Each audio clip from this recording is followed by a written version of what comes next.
Hi, it's Colleen and welcome back to my sewing channel. Today I want to show you my 1901 New Home Treadle sewing machine.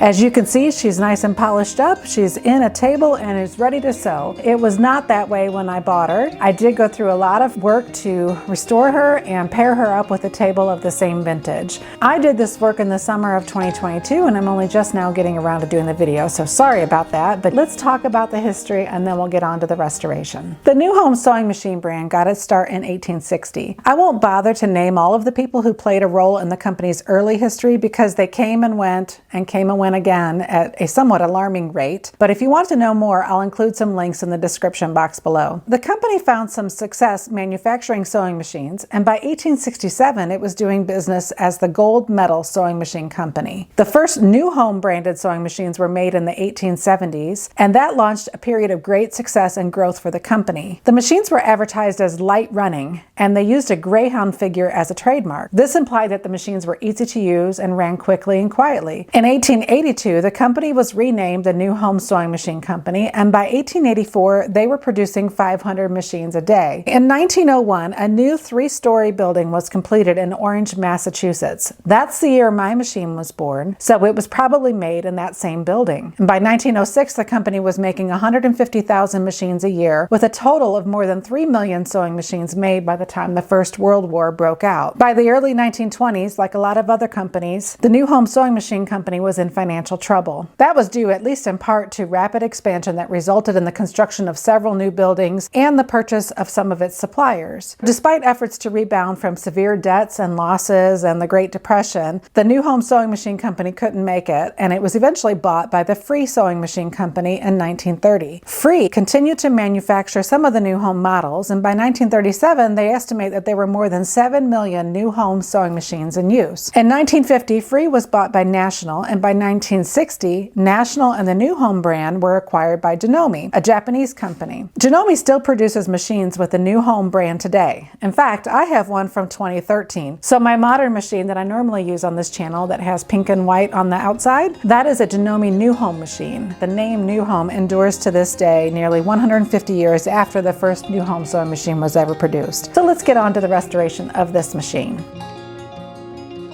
Today I purchased this 1901 New Home machine on Craigslist. I happened to see it yesterday. I contacted the guy and I picked it up this morning. It was just $10. Just $10, but you can see it moves just fine. It seems to be functional. I think it needs a good cleaning and a good oiling, but this should be able to be restored into working order. And I'm excited about trying that process myself. This machine is not functional as is because it is a treadle machine and we are not on a treadle table. Somebody was using this as a tabletop decoration, so there is no belt. You can reinstall them in a treadle table if you want to. So right now it's not working, and if I can't get it restored or I make a mistake and ruin it, I'm not out anything, you know, for $10. Anyway, I'm super excited. 1901, so that is about 10 years earlier than my oldest machine. The decals are really pretty and elaborate, but they are covered in that same kind of dark brown kind of gunk buildup over the years. You can see that the balance wheel is covered in rust and corrosion. That should be easy to restore with some steel wool and some polish. I'm going to try some of the Gojo cleaner right now on this back here just to see what happens for lifting this, but isn't that beautiful? For $10, I feel like I stole it from the guy. The bobbin winder moves freely. The stitch selection, it's a little stiff, but it does move. All of these pieces move, the feed dogs move. And then if I open it up here, there is the shuttle. And it does have a bobbin. So let me pull this out. I am excited. This is functionally the same as my paveway machine, so I know how to use it. I know how to thread it. I don't need a manual for it, but I would like to clean it up and see if we can't get her sewing again. I'm using the Gojo Original Formula hand cleaner, and this is just a good all-around degreaser. So I'm just going to use my finger. I was using a cloth on the other machines, but I did find that using your finger kind of helps you to get a more even layer. The dirt on this is way worse than on my other machines. So I'm gonna let this sit for quite a bit longer before I try to wipe it off. You can see that the Gojo has melted. It's melted and oozed down. So I've got a clean cloth. I don't have any more white ones, but I've got this clean green one. And let's see what happens when we wipe up some of that gunk. Well, it's taking a lot off, but oh wow, yeah, there it goes. But you don't want to rub too hard on this. You want to be able to remove the grime, but not rub so hard that you end up ruining your decals. Oh yeah, that's coming up pretty good. You can see the colors now that you couldn't see before right in here. This has obviously not been cleaned in a very, very long time. So you can see a lot of dirt coming off of there. So I think this is just going to take quite a few applications, but I like that you can see the colors popping through. That is good. So I just need to be careful. I might switch to a regular cotton cloth and not to a microfiber because I don't know if the microfiber will be too harsh. Okay, I'm going to apply more, but boy, you can really see that has come out nicely. All right, I've let that sit a little bit longer and I am switching to just a piece of cotton from the microfiber. I was a little concerned about the microfiber maybe being a little too harsh on it.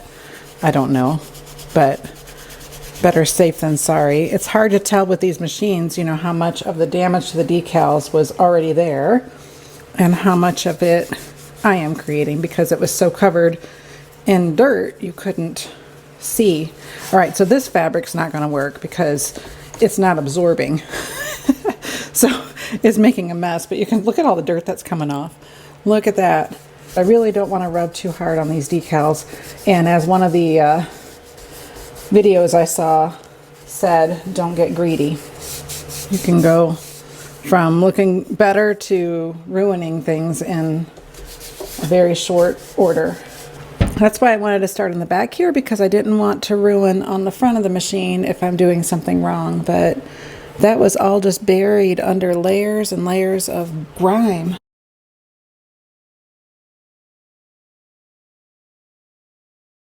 The color green under there is definitely more of a mint green, and underneath that layer of grime it made it look more like a apple green, like a green apple, more yellow green, but this is more of a mint color. It's bright. It'll become more obvious as we go on in this video, but the decals on the top of the machine are kind of a cooler, brighter color than the decals on the base of the machine. And I find that interesting. I'm not sure why that is, but that's the way they cleaned up. I don't know if you can see these sort of vertical lines right in here.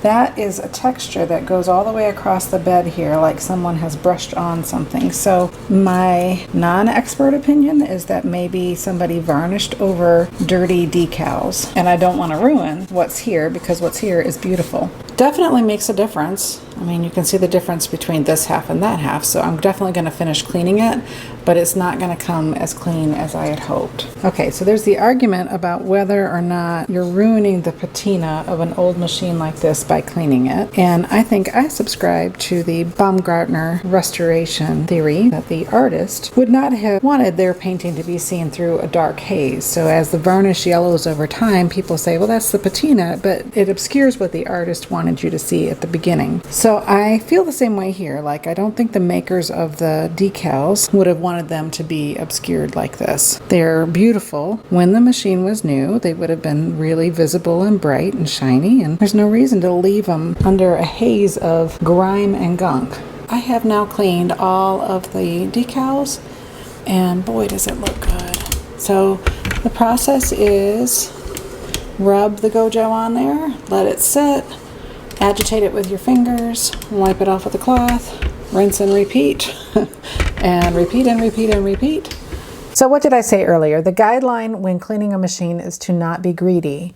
And you can see here, I did get greedy. I think there was a combination of two problems. One is I started off with that microfiber cloth, which was just far too abrasive.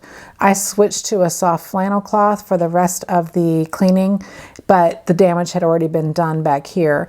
I also just kept going. I didn't know what the decals were supposed to look like, and I just kept cleaning them until I realized that I had gone too far. As I said, I started on the back of the machine so that the damage, if I created any, would not be visible from the front. And I'm glad I did, because I learned a lesson back here that helped me with the rest of the cleaning. We've done all of the cleaning of the enamel, and now the only thing left is to freshen up all of these metal parts. I have studied this very carefully online.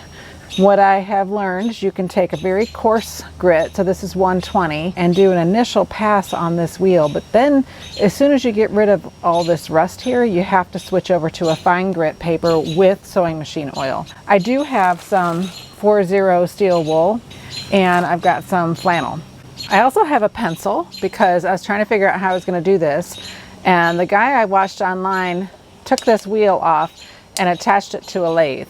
I don't have a lathe, so this actually works pretty well, right, to spin it. So it'll go slower than it would go if I had a lathe, but it'll be okay. There is a clutch on the side here. I just pulled it out and turned it, and that disengages the needle bar. So now I can spin the wheel without worrying about the needle bar going up and down. Wish I had a lathe. I do not. So it's already looking better. So that was pretty amazing. That looks better, and that's just with maybe 5 minutes of running this wheel around. This is where that rusty spot was. It's almost completely gone. So there's still some pitting. Once you get to this point, switch to the finer grit so that you don't end up taking too much off. But I am amazed at how much better that looks already. Yeah, it's looking better. It's definitely an improvement, and it feels safe. I was worried at first that it would, you don't want to ruin something that's in as good a shape as this machine is. You want it to not be rusty. You want it to shine. You want it to work. That bird you hear is mad about something. He has not shut up since I came out here. So I'm wondering if he's mad at me. We sometimes get birds' nests under our deck. So I suspect he might be crabby about me being out here. It's like 90 some degrees in the middle of July in Missouri. It's humid, it's hot, the bird is mad, I am sweating, and I'm at this now maybe a half an hour. So it's a big difference for a half an hour, but given the fact that I have to hand crank this thing, I just suspect that there's only so far I can go. Look at how much better that looks. I mean, that's night and day difference over where we started, isn't it? I went through another round of going from coarse to fine, finishing with the steel wool. Still has some pitting, but it's got a nice patina to it at this point, and I think that looks infinitely better than it did. So that's good. I also worked on this and this while I was working on the wheel. That's cleaned up really well. I've got some more cleanup to do of this old grease, like right here. This and this had the same kind of like black rust on the outside, or brown rust. So you can see the difference already just with that little bit. And this is probably going to be one of those projects that will take me several days of working on it, because I just can't do it nonstop. I have gone through and removed all the things that can be removed from the sewing machine. I'm going to repeat the process I did on the balance wheel, only on these parts. So I've got from coarse to fine, increasingly fine sandpaper. I've got my steel wool, I've got my sewing machine oil for lubricant, and I've got a cloth.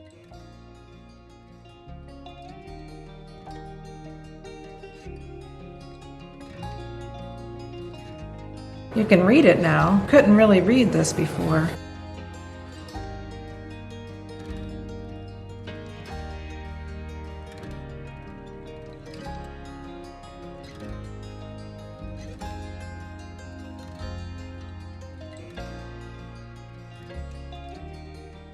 My machine was designed to be used in a treadle table. If you have a vintage Singer machine, you can usually buy a modern hand crank to convert a treadle machine to a hand crank machine. But on this new home machine, the only hope of turning it to a hand crank machine would be to find an original new home sewing machine hand crank. I was not able to find one, and I realized I would need to get a treadle table. But the problem is that a new home machine is smaller than a Singer machine, so you can't just plop a new home into a Singer table. It won't work. You have to find a new home table, and that took me some time. But I did eventually find this one in a barn, and it was covered in cobwebs and dust. It smelled like must and mildew, and it really needed a good cleaning. I made a dilute solution of vinegar and water, and I used a soft cotton dish towel. I squeezed as much moisture as I could out of that towel before wiping down the surfaces of this table. You can see how dirty the water is there. It took several washes before that water came out clear. The vinegar water helped a lot to get the dirt off, but that smell, that musty, old, damp smell lingered, and I ended up putting it out on my porch for a couple of days in the sun. I also used Old English Scratch Cover Up. It's a furniture polish that has color in it, and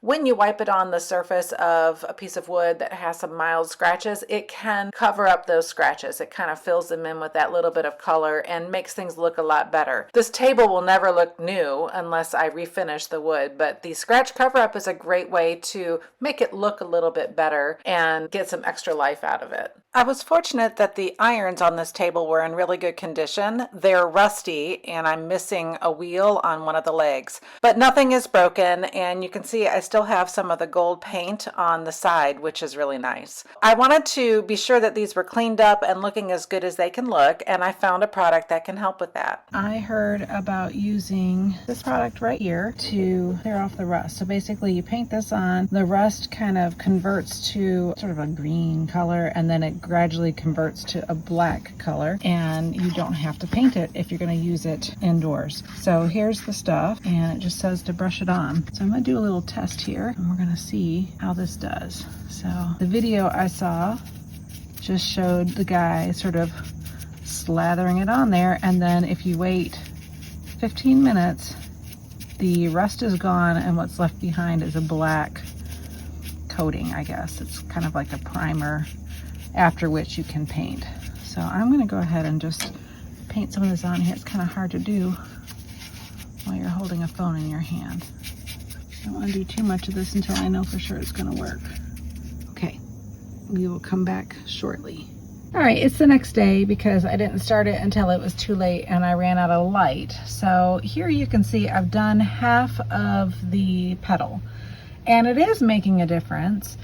It's not, I guess it's not as dramatic of a difference. It's kind of hard to see unless you're in this light right here, but it is looking a lot better, and I would say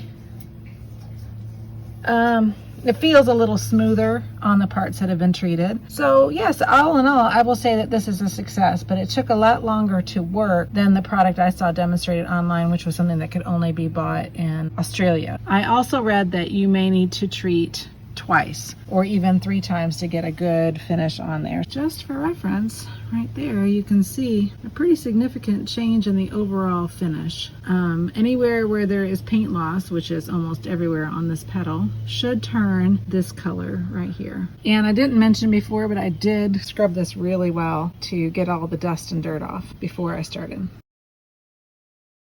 This cabinet is functionally identical to my National Paveway sewing machine cabinet. If you recall from the video I did on that machine, however, my cabinet is slightly damaged and it's not opening and closing very smoothly. This one is working perfectly, so I can demonstrate that for you now. When it's closed, the machine has the New Home logo right on front. To open it, you lift the lid. The machine rises out of the cabinet, and the weight of the lid keeps the machine up. So you can sew on it, and it's very sturdy and stays open really well. When it's closed, the treadle belt comes off and you just pop it right back on and it's ready to sew. When you go to close it, the weight of the machine takes the lid down and keeps it closed. It's a really simple cable and pulley mechanism on the inside. This machine didn't come with any attachments, but I was able to buy a set of new home attachments on eBay. This set is incomplete, but it does include quite a few attachments to extend the capabilities of this machine. The way early sewing machine manufacturers did it was to have proprietary feet and needles for their machine. So you couldn't buy Singer feet, for example, and use them on a new home machine and vice versa. You had to buy the branded parts for this machine. It can make it a little difficult these days to get enough parts to have a complete set for a machine like this, but it is possible to find pieces, and I was able to get this set on eBay for about $35. My machine didn't have a treadle belt, but you're able to buy treadle belts on Amazon. I got a set of 2. One of them's on there now, and here's a spare if that one ever breaks. They're inexpensive and they are easy to install. Along with finding attachments, it can be difficult to find manuals. There is a website that I'll link down below where people have scanned and uploaded manuals to a variety of different machines, and I was able to find this partial manual dated from 1899 for a new home sewing machine, as well as this manual for how to use the attachments that came on that little box I bought on eBay. But I was also able to find an original manual, and I'll bring that up close so you can see that. It's falling apart, but it is an original manual for a machine of the same vintage. So this shows all the parts of the machine. It talks about how to thread the bobbin, how to put the shuttle within the machine, and how to thread the machine and regulate the tension. Another interesting piece of ephemera is this receipt. This receipt does not go with this machine or with this table, but it came with the box of attachments and the manual. This says that as of October 31st, 1903, a new home sewing machine would have cost $60. I'm not sure if that would have been purchased used or new at the time, but it's still an interesting piece of information. One thing that's interesting about this machine is it does have a ruler decal right along here. It's beautiful. It's kind of a gold decal, and it's got sort of a Greek key design around the outside, and it would have been really easy to measure right at the sewing machine using this built-in ruler. This is the bobbin winding mechanism. The bobbin drops right in here and it just spring loads into place. It turns out that the bobbin I have works fine with the shuttle, but it doesn't work with this bobbin winder. It's just a little bit too short. So I can't demonstrate it for you on this machine, but I will insert some footage from my Paveway machine since it is essentially the same. Down here is a stitch length selector. When you need longer stitches, you go to a shorter number. That's the number of stitches per inch. And when you need tighter stitches, you go to a higher number. When it comes to threading the machine, the thread comes off the back of the spool and it goes under this plate right here. So you can lift it either way and release the tension on the plate, and the thread goes underneath and in this little slot. The way to adjust the thread tension is with the screw right here. Then the thread goes underneath this tension guide here, and it comes through a hole in the top of the needle bar right here. From the needle bar, the thread comes down along the front, and there is a hook right here with a little guide right there. The thread goes behind this rounded guide, but in front of the hook. When I move the wheel and the needle goes up and down, it pulls on that thread right there. From there, it goes down and through the needle from left to right. One of the interesting things about this machine is it takes a longer than normal sewing machine needle. So you can't just throw any needle in there and have it work. It has to be the right length, and this one is longer than standard. And it is possible to find them on eBay. This little case is from the Boy Needle Company, and I don't know if that's the same brand as the needles that were in it, or if somebody paired up an old case with old needles. I do have 3 spares, so when my needle gets blunt, at least I have a few to trade out with it, but they're gonna become harder and harder to find as time goes on. Here is the shuttle mechanism. You have the bobbin thread is inside of the shuttle, which rests in that cradle, and as you treadle, that shuttle comes through and catches the thread from above. As the needle goes down, the shuttle, you can see right there, the shuttle picks up the thread and loops it around the bobbin thread to form a stitch. I'm going to go ahead and demonstrate that really closely here. Hopefully you'll be able to see. This plate shows the serial number of my machine, and it also shows what kind of needle to use for what kind of thread. The back stitch plate shows the Greyhound. Mine is slightly damaged. This shows the patent date of August 1887. And there's the Greyhound, which is the trademark for the new home machine.